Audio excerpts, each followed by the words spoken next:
l'activiste politique propose des pistes devant permettre à l'opposition togolaise de ne plus se faire voler sa victoire électorale.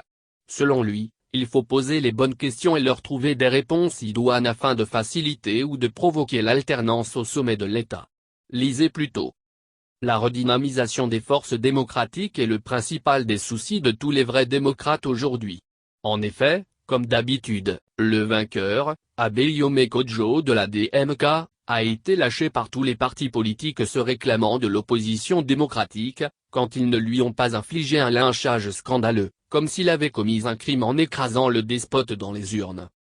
Comment peut-on désavouer le choix du peuple togolais, surtout lorsque l'on a participé à l'élection et même si on l'a boycotté comme c'est mon cas? Faut-il passer un coup de chiffon sur le choix des Togolais qui a fait d'Abeyome Kodjo le vainqueur de la présidentielle? Comme d'habitude? Comme ce fut le cas pour Fabre, Olympio, Bob Akitani? Les forces démocratiques, à force de tourner en rond, semblent souhaiter une longue vie au régime militaro-fasciste, en faisant fi des immenses souffrances du peuple togolais. On ne peut se permettre de continuer la ronde insensée des occasions manquées comme auparavant.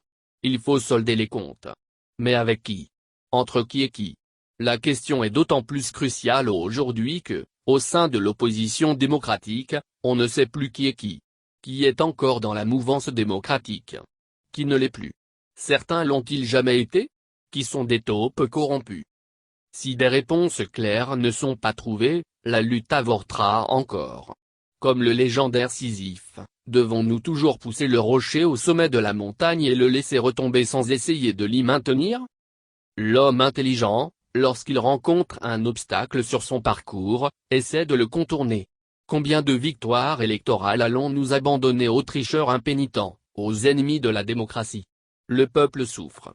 La vie chère et la misère sont les lots d'une gouvernance médiocre et liberticide. Quel est le vrai combattant de la liberté qui peut s'en satisfaire sans renier ses propres valeurs et principes? L'animosité maladive et suspecte entre des factions de l'opposition démocratique est-elle le prix à payer sur le dos du peuple spolié pour satisfaire les bourreaux? Qu'on ose nous le dire. Cet odieux statut qu'au sein de l'opposition démocratique qui vaut complicité avec la dictature criminelle, doit nous interpeller tous. Tikpi Tchadam et le PNP ont fait, en 2017, un travail extraordinaire.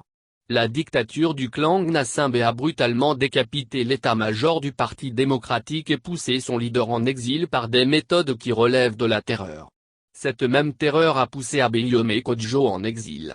D'autres sont jetés en prison sous des prétextes bidons. La stratégie qui doit s'imposer aux esprits des politiciens de la résistance, est la constitution d'un double bureau, l'un apparent, l'autre discret, connu des seuls dirigeants. Il faut bien reconnaître que cette stratégie de décapitation est préjudiciable à la lutte. À toute stratégie fasciste de terreur, il faut une stratégie de résistance en retour. La stratégie englobe cette question capitale, comment ne plus se laisser voler la victoire aux élections? D'où la nécessité d'un plan B. Que faire? Tous les protagonistes le savent. Mettre le peuple togolais au-dessus de toutes les ambitions personnelles aussi légitimes soient-elles. Concrètement, il s'agit de fédérer les forces démocratiques composées des partis politiques, de la société civile pour conduire le peuple à la victoire en terminant le travail. En la circonstance, il serait complètement aberrant de participer à d'autres élections pour être encore volé, puis d'y retourner encore et encore à l'infini. Ce serait du masochisme politique et surtout une complicité criminelle. Il y a aussi la stratégie de ceux qui ne croient pas aux élections dans une dictature militaire, mais cela est une autre histoire.